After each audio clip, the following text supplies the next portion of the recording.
So many of the stories that we enjoy have the idea of a chosen one, a hero of prophecy, that one special person who will come and save us all.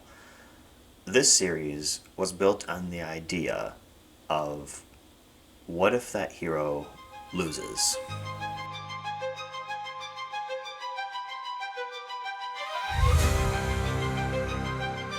Welcome back again to the library, Readers and Rapscallions. It's good to see everyone. Before we get going, I just want to appreciate the little bit of attention that the channel's been getting recently. I really, really appreciate it. Thank you guys so much for watching.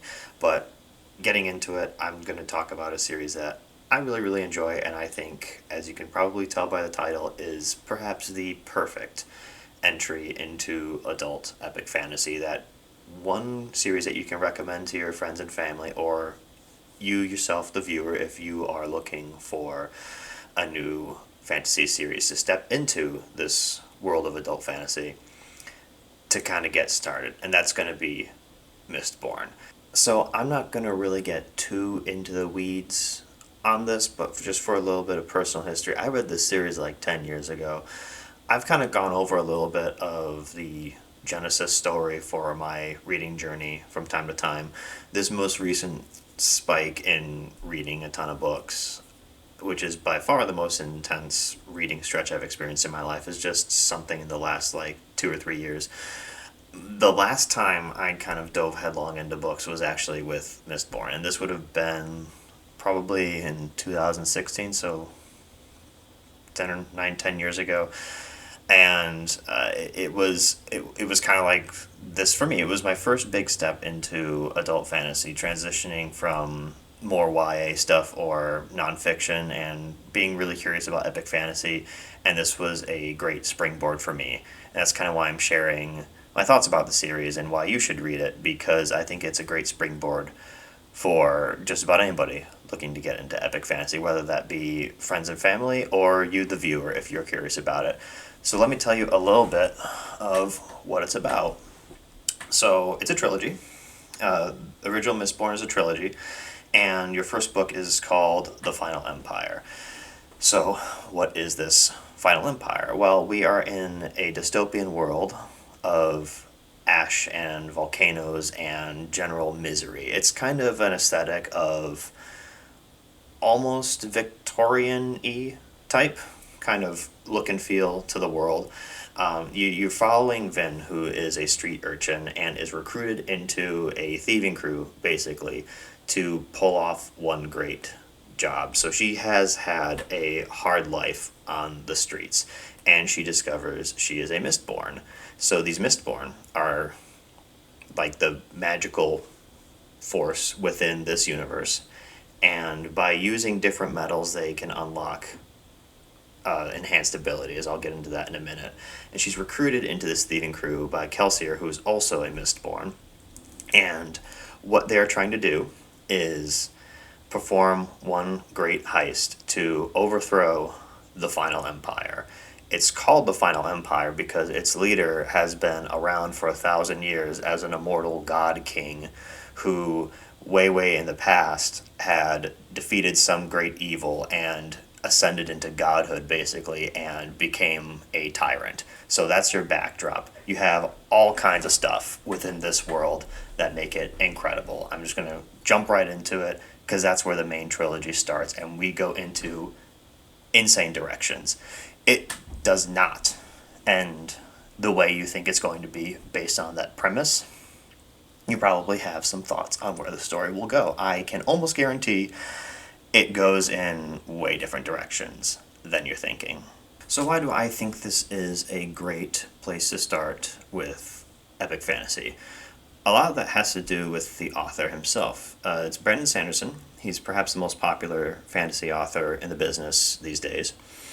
And it's calling his writing simple is a disservice to it because it's not simplistic, but it is very, very approachable. He has that same kind of mass appeal, lightning in a bottle approach to telling a story that we saw in something like Harry Potter, we see in something like Star Wars, where just about everybody can find something to enjoy in it. You've got found family, you've got crazy magic, you've got a rebellion story, you've got a heist story, plot twist, magic systems, which I'll get into that in a minute, and you even have some stuff in here that, upon reading it, kind of feels like it would be more at home in My Fair Lady, and once you kind of get into the story, you'll sort of see what I'm talking about, and it does all this approachability without being like tropey.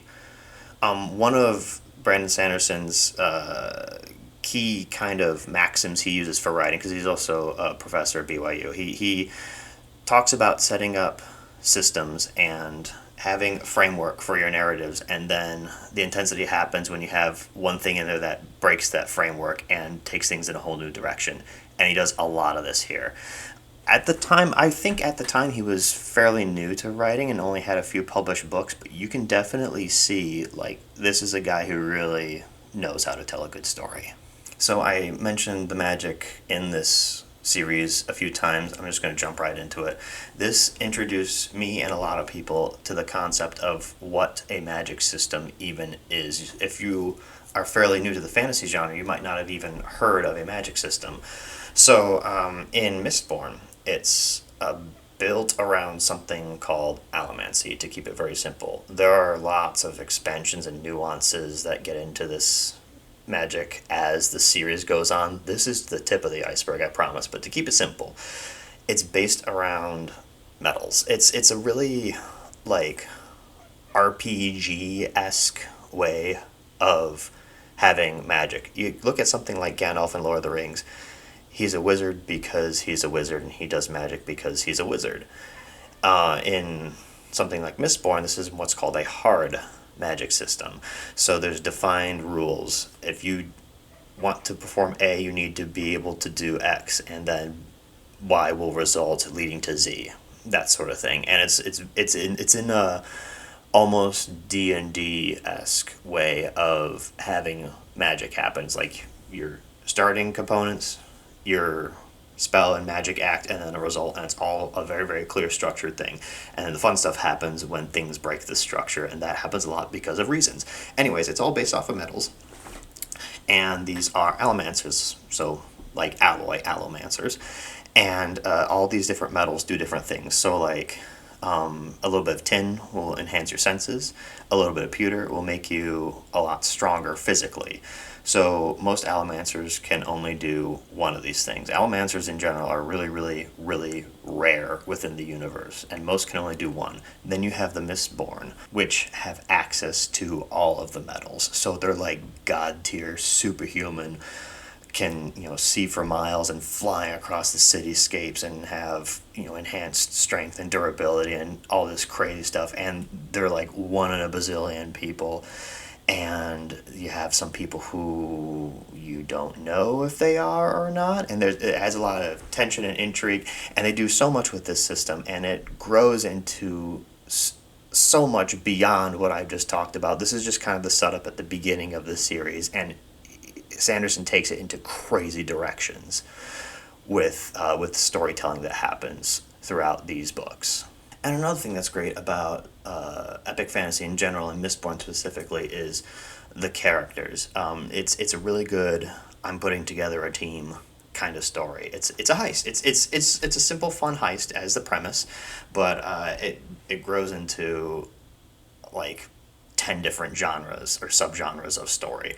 You've got Vin, who's this street urchin. She's had a really rough life. You've got Breeze, Doc's Ham. You've got, of course, Kelsier, who like for a long time was one of my favorite characters in fiction.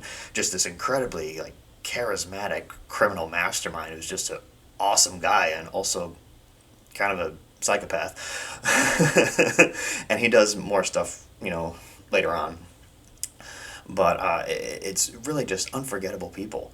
And you have a lot of moments in the series where you just, and I feel like Sanderson does this intentionally, where he'll kind of like have everybody all in one room, and then you'll have your POV character kind of leaning against the wall and looking and saying, those are my people, and I'm really happy about it. And it's very, very fun, cozy moments, because you're right there with them. You feel like you really, really know these people. And I've talked about in other videos before, that's something that is so precious to me in a book, when you get characters that have relationship dynamics with each other, and you feel like you're a part of it, rather than just reading about these people on the page. And again, this is a trilogy. You have all different kinds of characters coming in and unfortunately on occasion leaving, and their stories are expanded upon so that even the ones you thought you knew really, really well, there's so much more by the end of the story than you thought, and it's just a wonderful journey to go on with them. And lastly, what I want to talk about in terms of the good in the story is that it's a great springboard to other genres. So I mentioned it in my Wheel of Time video. Sanderson finished that series. So if you read Mistborn and you liked his writing style, that might encourage you to pick up Wheel of Time, even if his books are at the very, very end of a 14-book series. But moreover, Brandon Sanderson is a very prolific author and kind of a big mover and shaker within the fantasy community. And as such, his books are very, very popular. So it's really easy to go on forums or BookTube or Reddit or whatever and come across threads where if you liked X, you'll like Y, and then Sanderson's books are the X. So by branching out and using this as like your entry into fantasy, it's a lot easier to, by having someone who's such a popular and prolific author, explore the genre and really kind of hone in and fine-tune what you like, or just, build wide and look at the entire genre and explore on your own time using this as your starting point. It's a great experience to have. And as for why you should read it, I mean, I feel like I've made a pretty good case for that here, but it's basically because I can't think of a better start to get into adult epic fantasy. A lot of people's first transition from young adult books to proper adult fantasy books was Harry Potter, partly because that series was uniquely popular and appealing, and also because it really grew up with its audience. But that being an urban fantasy and something that really kind of takes place in our world, it's very, very approachable, but it is kind of limited in scope because you have to have everything happen on Earth and all kind of make sense within the context of the world that's taking place on.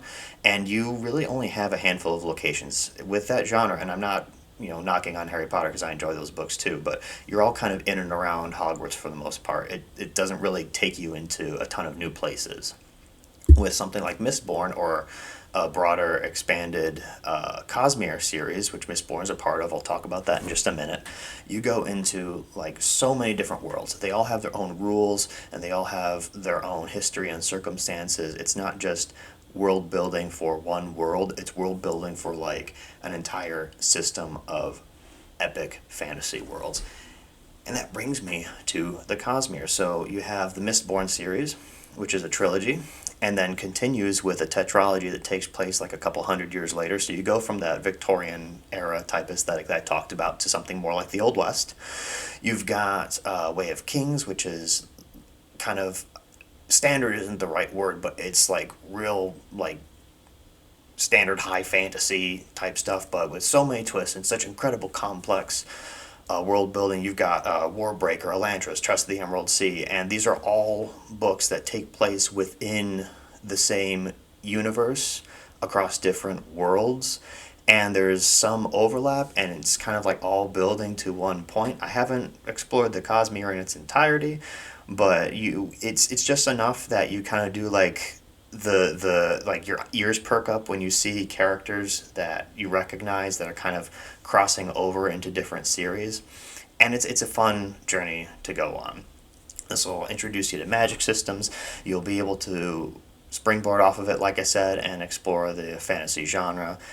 Really, if you've been wondering where to start with dipping your toes into epic fantasy, I cannot think of a better place to start.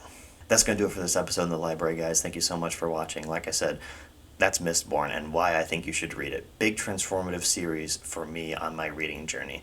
It's not, my favorite series, but it is something that kind of stands as something that has a special place in my heart because I enjoyed it so much when I first read it. I haven't read it in a little while, so maybe it's not quite so good on a reread, but I do maintain it's a great place to start epic fantasy. If you have a series that you feel like is a better place to start, by all means, please let me know in the comments because I would love to hear it, and we can have a back and forth about that.